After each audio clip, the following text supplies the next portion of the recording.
आप सभी का एक बार फिर गुलिस्तान न्यूज़ में खैर मकदम करते हैं, स्वागत करते हैं। यूनिवर्सिटी ऑफ लद्दाख में हालिया दिनों में रिक्रूटमेंट के हवाले से नोटिफिकेशन जारी किया है और इसके बाद लद्दाख के अंदर जो स्कॉलर तबका है उनमें काफ़ी कंसर्न दिखाया जा रहा है रिक्रूटमेंट को लेके, जिनमें खासकर रिजर्वेशन को लेके, रिक्रूटमेंट रूल को लेके और रोस्टर को लेके।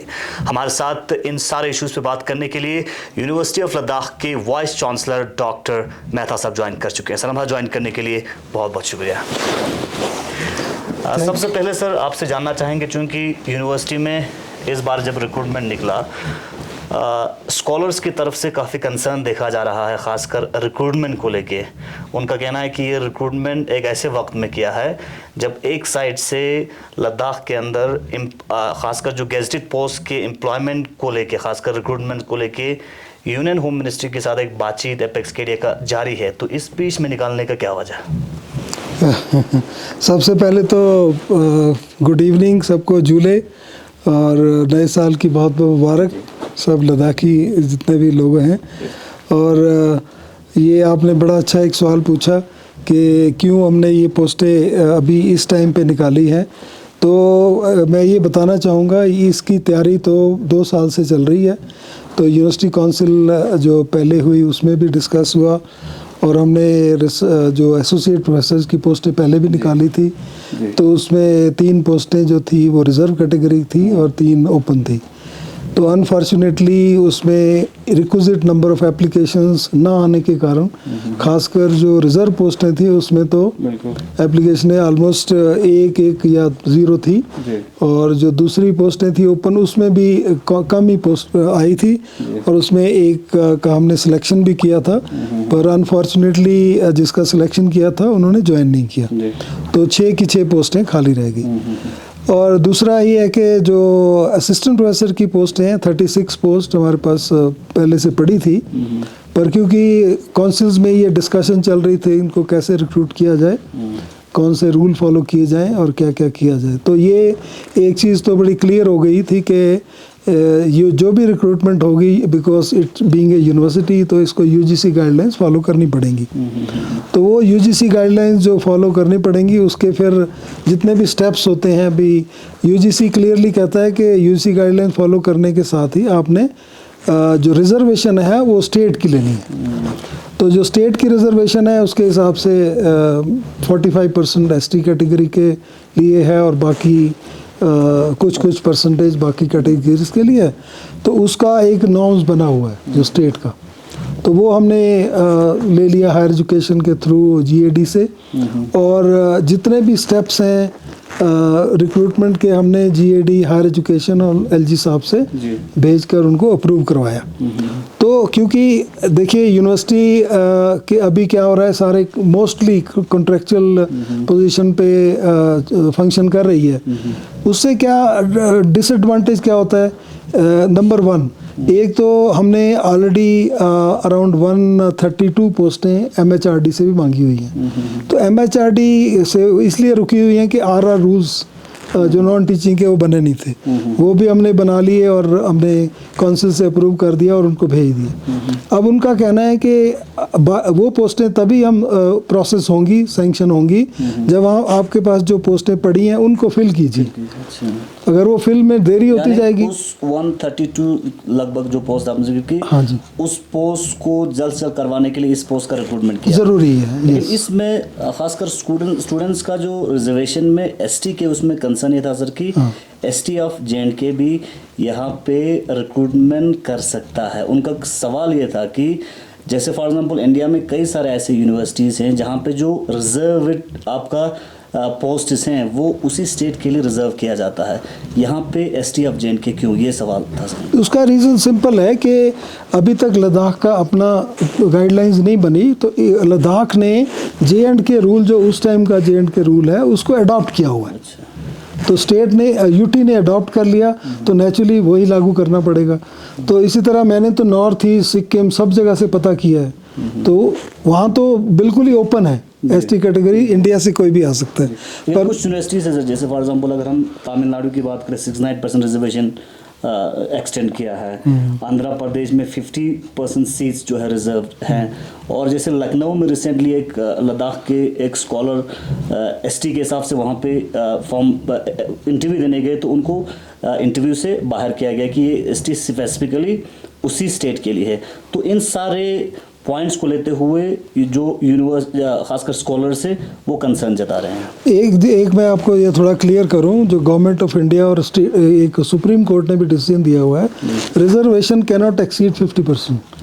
अब तमिलनाडु का एग्जांपल दे रहे हैं, तो तमिलनाडु ने किया था पर वो स्टक डाउन कर दिया था सुप्रीम कोर्ट ने। तो ये तो क्लियर है कि कोई भी स्टेट 50% से ऊपर नहीं जा सकता। लेकिन जो 50% है उसमें दे कैन अपना नॉर्म्स बना सकते हैं। तो जैसे मैं एग्जांपल दूं, क्योंकि मैं रिक्रूटमेंट प्रोसेस जो पंजाब यूनिवर्सिटी में पहले था वहाँ भी हुआ था, तो जैसे ये प्ली आया था कि एसटी कैटेगरी की पोस्टें जो पड़ी हैं, क्योंकि एसटी पंजाब में होता ही नहीं है तो फिर एसटी क्यों ऐसे रखा जाए। तो ये क्वेश्चन टाइम टू टाइम उठे हैं। यहाँ लद्दाख की पॉइंट ये है कि ये लद्दाखियों के लिए होना चाहिए, मैं भी आपसे एग्री करता हूँ, बट क्योंकि यहाँ का कोई नॉर्म्स नहीं है, तो जो स्टेट ने यूटी ने जे&के रूल को ही फॉलो किया है। तो नॉर्म्स बनने तक का तो ये मुझे यही सवाल कर रहे हैं, नॉर्म्स बनने तक का इंतजार करता तो क्या नहीं ये रेसिप्रोकल है। अच्छा। जैसे आपके कश्मीर में भी पोस्टें जो निकल रही हैं उसमें भी लद्दाख के एसटी जो हैं वो अप्लाई कर सकते हैं। अच्छा। ये मैं अभी जम्मू में गया था तो मैंने ये कंफर्म किया, तो वो रेसिप्रोकल है। तो इसलिए ये बिकॉज यूटी ने जब इसको अडॉप्ट कर लिया तो नेचुरली उसी को फॉलो करना पड़ेगा, इतनी सी बात है। अच्छा, बाकी मैं क्लैरिटी ये है कि अब जब जम्मू और कश्मीर यूनिवर्सिटीज में रिक्रूटमेंट निकलेगा तो वहाँ के एसटी कोटे में लद्दाख के लोग भी एग्जैक्टली दैट्स द पॉइंट। जो आप एक ये भी मिथ है कि उन्होंने कर दिया है कि डोमिसाइल से होगी। जो टीचिंग पोजीशंस हैं उनमें ऐसा नहीं है। टीचिंग पोजीशन यूजीसी गाइडलाइंस के थ्रू चल रही हैं और उसमें डोमिसाइल वाला क्वेश्चन नहीं है। और एक चीज़ सर, लद्दाख यूनिवर्सिटी को लेके जो लोगों का खदशा था खासकर स्कॉलर्स का कि लद्दाख यूनिवर्सिटी का नॉमेनक्लेचर एक साइड से क्लियर नहीं है, तो इस वक्त क्या क्लियर नॉमेनक्लेचर है लद्दाख यूनिवर्सिटी? देखिए अभी तक तो क्लस्टर यूनिवर्सिटी ही है जो शुरू से इसका है, तो हमने ही प्रपोज किया था इसको स्टेट यूनिवर्सिटी बना दी जाए। जैसे कि आपको पता होगा 2 यूनिवर्सिटियाँ, एक कश्मीर की एक जम्मू की क्लस्टर यूनिवर्सिटी है कि हिमाचल में थी, उसको उन्होंने स्टेट यूनिवर्सिटी डिक्लेयर कर दिया। अच्छा। तो हमने ये कहा कि स्टेट यूनिवर्सिटी बनने से ये फायदा होता है, रिक्रूटमेंट में कोई फर्क नहीं पड़ेगा। We have to follow UGC guideline, चाहे उसको आप क्लस्टर यूनिवर्सिटी कहें, चाहे स्टेट कहें, चाहे सेंट्रल यूनिवर्सिटी कहें, यूजीसी गाइडलाइंस तो फॉलो करनी पड़ेंगी। जे&के या दूसरे स्टेट्स में जॉब्स के और भी बहुत सारे एवेन्यूज़ हैं, तो उनका ज़्यादा खदशा देखने को नहीं मिलता है। लद्दाख में जॉब के लिए पोटेंशियल बहुत कम है, तो यहाँ पे स्टेट रिजर्वेशन पॉलिसी लगना बहुत ज़रूरी है। एक तरफ से जैसे आप देखते हैं सर, जे&के में हायर एजुकेशन के ज़रिए जो असिस्टेंट प्रोफेसर के पोस्ट हैं वो टोटली सील्ड हैं, आप डोमिसाइल के ज़रिए कोई भी बन नहीं सकते हैं। लेकिन लद्दाख में अभी हायर एजुकेशन के ज़रिए जो है गेस्टेड पोस्ट का रिक्रूटमेंट होना बाकी है और एलआरसी भी उसके ऊपर लगना बाकी है। तो ये कॉन्टेक्स्ट लगा रहे हैं यहाँ पर जो पोस्ट और ख़ासकर एम्प्लॉयमेंट जनरेशन के एवेन्यूज़ कम हैं, तो इस बेसिस पे अगर थोड़ा वेट करके रिक्रूट करता तो कहीं ना कहीं लद्दाखियों को मौका मिलता। मैं अभी फिर एम्फसाइज करूँगा कि जब भी कोई भी सिचुएशन होगी, we can not go against the UGC rules. UGC rules तो चेंज होने वाले नहीं है, अगर हम वेट भी करेंगे तो नहीं वेट होना, यूनिवर्सिटी के लिए नहीं होंगे। जैसे कॉलेज की कुछ पोजीशंस हैं वो नहीं फिल हो रही क्योंकि उसका वही है कि उसको पूरी तरह रिजर्व किया जाए। एग्जैक्टली वही मैं बता रहा हूँ। रिजर्वेशन पॉलिसी इंप्लीमेंट कर सकते हैं, वो 50% है ना, वो तो हर जगह ही है। That is the point which I am emphasizing. लेकिन वही 50% लद्दाख के लिए नहीं है। नहीं, लद्दाख के लिए है ना, इंक्लूड है। नहीं यही सवाल है सर, सिर्फ एसटी कैटेगरी। हाँ, क्योंकि लद्दाख में मेजॉरिटी जो सर रेसिप्रोकल है। हाँ, तो वो यहाँ के वहाँ भी अप्लाई कर सकते हैं। वहाँ वो आपने ये भी देखा होगा कि एसटी कैटेगरी 2-3 ही उनकी कैटेगरीज हैं जो बहुत लिमिटेड लोग हैं, जिनको जो पहले भी थे इंक्लूडेड। तो ये नहीं है कि बहुत ज़्यादा कंपटीशन हो, ये ऐसा नहीं है। दूसरा मैं ये भी एम्फसाइज़ करूँगा, अगर अच्छे कैंडिडेट हमें लद्दाख से ही मिलते हैं तो why we will go out of Ladakh. ये भी आप थोड़ा सा मैं ये बार एम्फसाइज़ करना चाहूँगा, हमारे रिसर्च स्कॉलर्स को ये अश्योरेंस देना चाहूँगा कि उनमें अगर कैपेबिलिटी होगी और सिलेक्शन कमेटी अगर उनको लगेगा भी ये सबसे अच्छे हैं तो उनको ही लिया जाएगा। दैट ये इंश्योर मैं करना चाहूँगा। सर साथ साथ जिस तरह से रिक्रूटमेंट रूल को लेके और ख़ासकर रोस्टर को लेके भी उन्होंने सवाल खड़ा किया, कहा कि जो रोस्टर यूनिवर्सिटी ने निकाला वो पब्लिक डोमेन में नहीं आया, नंबर 1। और सेकेंड चीज़ उस हिसाब से एक ऑर्डिनेंस के तहत यूनिवर्सिटी को ही यूनिट बना सकता है, यूनिवर्सिटी को एज ए यूनिट बना सकता है, लेकिन यहाँ पे डिपार्टमेंट को यूनिट बनाया है। और जब यूनिवर्सिटी को यूनिट बनाते हैं तो आपका रिजर्वेशन जो है उसको अच्छे तरीके से इम्प्लीमेंट करने में आसानी होती है। पहले भी थोड़ा आपको मेंशन किया है कि हर एक जगह स्टेट में क्या है कि यूजीसी गाइडलाइंस, यूजीसी कहती है कि रिजर्वेशन रूल्स जो हैं वो डिपार्टमेंट के जरिए स्टेट के यूज़ करने हैं। तो यहाँ यूटी है तो यहाँ यूटी के फॉलो कर रहे हैं। तो यूटी ने जो बनाया हुआ है रोस्टर हमने वही फॉलो किया। अच्छा, यूटी रोस्टर में डिपार्टमेंट को ऐसे यूनिट बनाना है? हाँ जी बिल्कुल, उस हिसाब से उन्होंने खुद भी ऐसे किया, यूटी ने जो अपने डिपार्टमेंट्स में है इसी तरह ही किया। अच्छा, तो हमने जीएडी को जो मीटिंग की, हमने कई बार मीटिंग की जीएडी से, हायर एजुकेशन से, और उसके बेस पे ही ये फाइनल किया है। तो साथ साथ आपसे जानना चाहेंगे सर, उनका एक कंसर्न ये था कि जो सब्जेक्ट्स का रोस्टर निकाला है रिक्रूटमेंट का, वो पॉपुलर डिमांड के हिसाब से नहीं है। एक तरफ से यूनिवर्सिटी ऑफ लद्दाख के गाइडलाइंस के हिसाब से क्लियरली कहा गया है कि जो सब्जेक्ट्स, जिन सब्जेक्ट्स में कॉलेज में जिनका फीडिंग ज़्यादा हो, उन सब्जेक्ट्स का जो है एलोकेशंस पीजी लेवल पे होना चाहिए। मैं एक चीज़ बताऊं, जैसे हमने बहुत सारे डिपार्टमेंट्स खोले हुए हैं। अब शुरू में कईयों में बिल्कुल कम रिक्रूटमेंट एडमिशन हुआ था, पर अब आगे प्रेजेंट सिचुएशन क्या है, कोई ऐसा डिपार्टमेंट नहीं जिससे 10 या 12 से ज़्यादा हमारी एडमिशन ना हुई हो। तो हमने सारे डिपार्टमेंट्स को चलाना है ना। जब हमने डिपार्टमेंट खोले हैं वो कुछ सोच के खोले हैं भी, कुछ उनकी इम्पोर्टेंस है, आगे जो उसमें से बच्चे निकलेंगे उनको आगे कैरियर में फ़ायदा होगा। अब जैसे मैं फॉरेंसिक का एग्जांपल देता हूँ, फॉरेंसिक डिपार्टमेंट हमने खोला था लास्ट ईयर, तो 3-4 ही बच्चे आए थे। इस बार हमारे पास 13 बच्चे हैं। अच्छा, आप देखिए ना, और फॉरेंसिक की इतनी ज़्यादा इंपॉर्टेंस है, आने वाले टाइम में हर डिपार्टमेंट को एक फॉरेंसिक एक्सपर्ट रखना पड़ेगा। लेकिन फीडिंग की कमी है सर फॉरेंसिक। कैसे?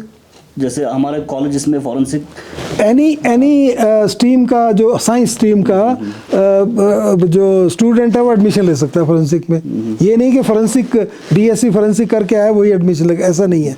साइंस की किसी भी स्ट्रीम में उसने बीएससी की होगी तो वो एडमिशन ले सकता है, और इसका इतना फ्यूचर है, मतलब आप इमेजिन नहीं कर सकते। अभी हमारे जो पुलिस डिपार्टमेंट है उनको 80 to 85 करोड़ रुपीस दिया हुआ है फॉर फोरेंसिक लेबोरेटरी खोलने के लिए। अब उनको लोग चाहिए जो ऑपरेट करने के लिए, और हर हॉस्पिटल में, हर डिपार्टमेंट में फोरेंसिक एक्सपर्ट चाहिए। तो उस एंगल से हमने फोरेंसिक डिपार्टमेंट स्टार्ट किया था।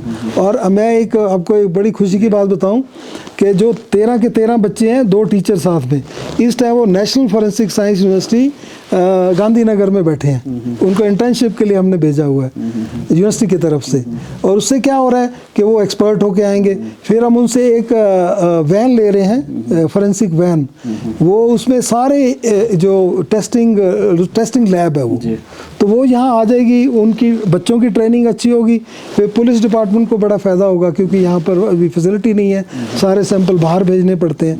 तो इस एंगल से ऐसे वाले डिपार्टमेंट्स में आगे जाके लद्दाख में इमेंस उसकी फ़ायदा होने वाला है। इम्पोर्टेंट साथ साथ जो दूसरे सब्जेक्ट्स है जहाँ पे स्टूडेंट्स के इंटरेस्ट ज़्यादा है, जहाँ पे स्टूडेंट्स का रोल भी ज़्यादा है, हाँ जी बिल्कुल, उनमें भी पोस्टेज बढ़ सकता था। तो ऐसे है ना, क्योंकि अभी सिर्फ 36 पोस्ट हैं और हमारे डिपार्टमेंट्स हैं 20, तो हमने डिस्ट्रीब्यूशन करनी थी उसकी, है ना। आप ये भी मेरे से एग्री करेंगे, कोई डिपार्टमेंट ऐसा ना हो जहाँ एक भी परमानेंट ना हो, है ना। उसका डिसएडवांटेज क्या होता है कि हमें इस टाइम क्या हो गया, अब मैं सबको ये बताना चाहूँगा कि यूनिवर्सिटी इतना फास्ट ग्रो कर रही है, इतने बड़े बड़े प्रोजेक्ट्स मिल रहे हैं यूनिवर्सिटी को। अब सिर्फ वो परमानेंट फैकल्टी को मिलते हैं, कंट्रेक्चुअल को तो नहीं मिलते। गवर्नमेंट नहीं देगी कभी भी, पता नहीं है अभी अगले साल उसने रहना है कि नहीं रहना। तो अगर परमानेंट फैकल्टी हमारे पास ज़्यादा होगी तो हमारे पास और ज़्यादा प्रोजेक्ट्स आएंगे और फंडिंग आएगी और यूनिवर्सिटी ग्रो करेगी और इंफ्रास्ट्रक्चर बढ़ेगा इन टर्म्स ऑफ रिसर्च। सो मेरा विजन है कि इसको रिसर्च यूनिवर्सिटी बनाया जाए ताकि इतनी फैसिलिटीज़ क्रिएट कर दी जाएँ दोनों कैंपसेस में। आप देखिए प्रोग्रेस कितनी हो रही है और इतने बड़े बड़े सेमिनार सिंपोजिया बड़े बड़े लोग आ रहे हैं। तो हमें परमानेंट फैकल्टी एटलीस्ट एक तो हो ना हर डिपार्टमेंट में। तो ये हुआ क्या कि रेक्टर मैडम कारगिल से, हमारे डीन एकेडमिक अफेयर्स, हमारे कंट्रोलर, हमारे एक पूरी कमेटी बनाई, एक इंटेंस डिस्कशंस हुई बड़ी, सारी चीज़ों को कंसिडर किया गया। एनरोलमेंट कितनी है, कितने लोग चाहिए, क्या इम्पोर्टेंस है, ये प्रोसीजर है, एक पूरा प्रोसीजर फॉलो किया गया। निकालने से पहले पूरा प्रोसीजर फॉलो किया, बहुत इंटेंस। कई बार यूनिवर्सिटी काउंसिल में भी गया है सर रिक्रूटमेंट, यूनिवर्सिटी काउंसिल में भी गया, वो पूरा का पूरा यूनिवर्सिटी काउंसिल में गया, वहाँ से क्लियर हुआ। उसके बावजूद फिर हमने जीएडी को फिर इन्वॉल्व किया, है ना। जीएडी ने बताया भी ऐसे ऐसे आप रिजर्वेशन उसको फॉलो करो। फिर हायर एजुकेशन के थ्रू हमने एलजी साहब को भेजा, तो एलजी साहब के फाइनली अप्रूव करने के बाद ये हमने ऐड निकाली। साथ साथ जब सर कॉन्ट्रेक्चुअल की जब रिक्रूटमेंट्स हो रहे थे, हाँ जी, तो कॉन्ट्रेक्चुअल में भी डिमांड ये कर रहे थे कि कॉन्ट्रेक्चुअल का जो पोस्ट्स हैं वो भी लद्दाख के लिए रिजर्व होना चाहिए, यानी एलआरसी वहाँ लगना चाहिए। तो इस पे क्या आपका कहना है? वो सेम देखिए कंडीशंस तो वही है यूजी गाइडलाइंस, है ना, उसमें भी। पर आपको एक मैं इंटरेस्टिंग और बात बताऊं, कई सब्जेक्ट्स में हमें यहाँ से मिलते भी नहीं, हमारे पास कैपेबल लोग ही नहीं मिलते। तो अभी क्या हुआ कि कई डिपार्टमेंट्स में किसी को परमानेंट जॉब मिल जाती है, वो चला जाता है। तो किसी में हमारे पास, जैसे मैं डिज़ास्टर की बात बताता हूँ, एक डिज़ास्टर अभी हमने लास्ट ईयर शुरू किया, उसमें रिक्रूटमेंट की हमने, 2 कैंडिडेट थे रिक्रूट किए, उसके बाद वो एक छोड़ के चला गया, हमारे पास है ही नहीं, there is no expert. As a cluster university, हाँ जी, जेएंडके में जब क्लस्टर यूनिवर्सिटीज में रिक्रूटमेंट होता है तो वहाँ पे डोमिसाइल लगता है? नहीं सर, यही तो मैं गलतफहमी रिमूव करना चाहता हूँ। मैं लास्ट वीक ही जम्मू में था और जम्मू क्लस्टर यूनिवर्सिटी के रजिस्ट्रार मुझे स्पेशली मिलने आए। मैंने ये क्वेश्चन किया, उन्होंने कहा नहीं, बिल्कुल नहीं, including cluster university, state university including cluster, clearly teaching में वो यूजीसी गाइडलाइंस फॉलो हो रही हैं। नहीं तो उनको भी एक लेटर आ गया था कि डी रिकॉग्नाइज कर देंगे। सो एक टाइम उन्होंने ऐड निकाली थी, I agree with you, but वो सब प्रोसेस रुक गया था। अभी उन्होंने दोबारा ऐड निकाली है, यानी बिना डोमिसाइल प्रोसेस होगा टीचिंग के लिए। तो क्लियर है कि यूजीसी गाइडलाइंस फॉलो करनी है, एवरीबॉडी हैज टू डू। ये जो चीज़ें थी ये 19 से पहले थी, है ना। अब वो सिचुएशन सारी चेंज हो गई है क्योंकि now it's a part of the whole country तो उसके हिसाब से ये चेंजेस आए हैं। और पोस्टें आएंगी तो आप देखिए ना, लद्दाखी हमारे रिसर्च स्कॉलर्स को ही फायदा होगा ना जितनी पोस्टें आएंगी।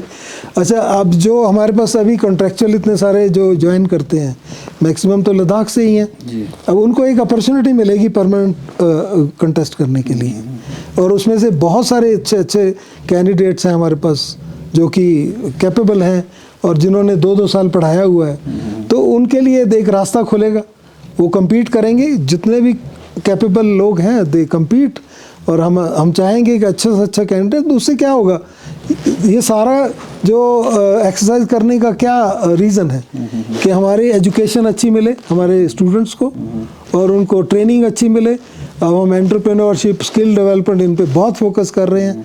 अभी मतलब आप किसी दिन हम सिर्फ इसी पे बात करेंगे, रिसर्च पे, तो आप हैरान हो जाओगे कितने बड़े बड़े प्रोजेक्ट्स आ रहे हैं और कितना काम हो रहा है अभी। और ख़ासकर जो एडमिनिस्ट्रेटिव सेटअप में जो काम कर रहे हैं, बाकी चीज़ें कई सारे डिप्यूटेशन वाला प्रोसेस चल रहा है सर, तो उसमें जनरली जो रिक्रूटमेंट के ज़रिए कब तक फुलफिल हो सकता है? जो डेपुटेशन पे है हमारे पास, सर डेपुटेशन वालों का तो ये है ना कि वहाँ से एनओसी की ज़रूरत है, जहाँ यूनिवर्सिटी ऑफ कश्मीर से, यूनिवर्सिटी ऑफ जम्मू से। तो हमने तो लेटर थ्रू हायर एजुकेशन 2-3 बार भेजा हुआ है, तो वो प्रोसेस चल रहा है। आपको पता है गवर्नमेंट का प्रोसेस स्लो होता है, तो हम तो चाहेंगे जल्दी से जल्दी हो और यहाँ पर उनको शांति, फिर एक किस्म से एक ईज़ हो जाती है कि हाँ भाई परमानेंटली हम शिफ्ट हो गए। तो ये चीज़ें हैं, but it is taking time, है ना। लास्ट सर, जिस तरह से लद्दाख यूनिवर्सिटी में पीएचडी प्रोग्राम भी शुरू किया है, हाँ जी, तो पीएचडी प्रोग्राम के हवाले से क्या कहना चाहेंगे? देखिए पीएचडी प्रोग्राम में भी वही चीज़ आ जाती है, परमानेंट फैकल्टी नहीं होगी तो पीएचडी कैसे करवाएंगे। सो जब तक हम रिक्रूटमेंट नहीं करते, हमारी परमानेंट फैकल्टी नहीं आती, तो उसके बाद ही अभी कुछ सब्जेक्ट्स में शुरू किया है। जैसे पॉलिटिकल साइंस में हमारे डीन एकेडमिक अफेयर डॉक्टर जोल्दन हैं, उनके पास ऑलरेडी 4 रिसर्च स्कॉलर्स काम कर रहे हैं। जहाँ जहाँ पॉसिबल होता है, जहाँ जैसे महबूब हैं, डॉक्टर महबूब कारगिल में, तो उनके पास भी रिसर्च स्कॉलर हैं। अब रिसर्च स्कॉलर वही ले सकता है जो परमानेंट फैकल्टी हो। क्या जो पीएचडी कर रहे हैं यहाँ पे स्टूडेंट, उनका पीएचडी वैलिड है, यूजीसी क्या उसको रिकॉग्नाइज करेंगे? बिल्कुल बिल्कुल। कि एक्सटेंडिंग जो गाइडलाइंस जिस हिसाब से मैंने देखा कि 4:1 रेशो के हिसाब से हैं। नहीं, इंडिविजुअल टीचर के लिए ऐसी कंडीशन नहीं है। इंडिविजुअल टीचर अगर वो परमानेंट है और कैपेबल है, उसकी क्वालिफिकेशन है, उसके पास एक्सपीरियंस है, ऑलरेडी उसने पब्लिश किया हुआ है, तो एक नॉर्म्स हैं, तो वो पीएचडी करवा सकता है। जिसमें हमारे पास रिसोर्सेज हैं, वो तो यूजीसी हमें क्लियर कट कहती है कि आप शुरू कर सकते हो। उसमें रिटर्न रूल्स हैं यूजीसी के, उसमें एक्स्ट्रा कोई परमिशन लेने की ज़रूरत नहीं पड़ती। सर, क्या आप मैसेज देना चाहेंगे खासकर स्कॉलर्स को रिक्रूटमेंट को लेके? और साथ साथ उनका कंसर्न ये भी है कि इससे पहले भी यूनिवर्सिटी ऑफ लद्दाख में कई प्रोसेस का रिक्रूटमेंट हुआ था, बाद में कैंसिल करना पड़ा था। कहीं ना कहीं वहाँ पे यूनिवर्सिटी ऑफ लद्दाख को कुछ जगहों पे जो है इश्यूज़ रहा है, तो उनका यही कंसर्न है कि अभी भी कहीं ना कहीं इश्यूज़ रहा है। तो क्या मैसेज आप देना चाहेंगे? नहीं, ऐसा नहीं है। मैं ये क्लियर करना चाहूँ, एआर की पोस्टें हमने निकाली थी पहले, जिसमें यही इशू आया था कि उसमें एलआरसी होना चाहिए, तो इसलिए वो रोक दिया गया था, आपको याद होगा। उसके अलावा हमने एसोसिएट प्रोफेसर की निकाली थी, और उसके हमने इंटरव्यू किए थे।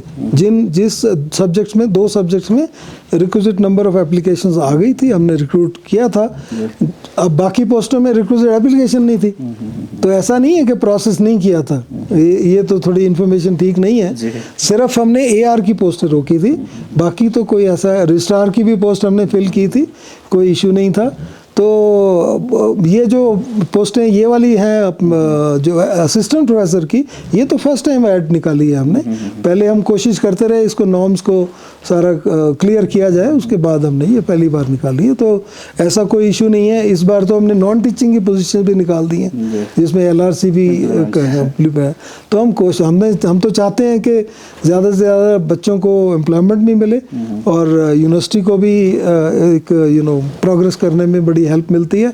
तो मैंने जैसे कि बताया कि अगर नहीं हम जल्दी फिल करेंगे तो इससे नुकसान जो है, एक तो यूनिवर्सिटी को तो हो ही रहा है क्योंकि और पोस्टें नहीं आएंगी, और दूसरा है कि हमारे रिसर्च स्कॉलर जो वेट करते रहेंगे, जिनकी एज बढ़ती जा रही है। तो मैं अपील करना चाहूँगा हमारे जो डियर रिसर्च स्कॉलर्स हैं, और भी जितने लोग एस्पायर कर रहे हैं, तो आप इनकी तैयारी कीजिए अच्छी तरह और compete कीजिए आप। मैं ये एक चीज़ अश्योर करूँगा, मैं जो भी यहाँ से, जब से भी मैं 2 सालों से आया हूँ, मैं यूनिवर्सिटी के लिए और लद्दाख के लिए जितना बेनिफिट ला सकता हूँ, मैं कोशिश कर रहा हूँ। और मैं ये अश्योर करता हूँ कि ये एक्सरसाइज जो होगी आपके बेनिफिट के लिए होगी। जो आप में से अच्छा कैंडिडेट होगा वो 100% सिलेक्ट होगा, ये मेरी अश्योरेंस है आपको।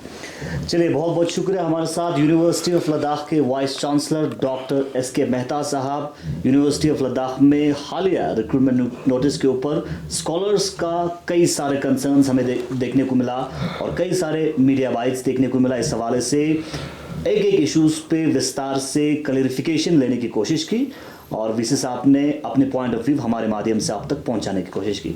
आप बने रहे हमारे साथ पब्लिक अपडेट्स के लिए, और भी अपडेट्स आप तक पहुंचाते रहेंगे। इम्तियाज़ हुसैन के साथ मोहम्मद साहब।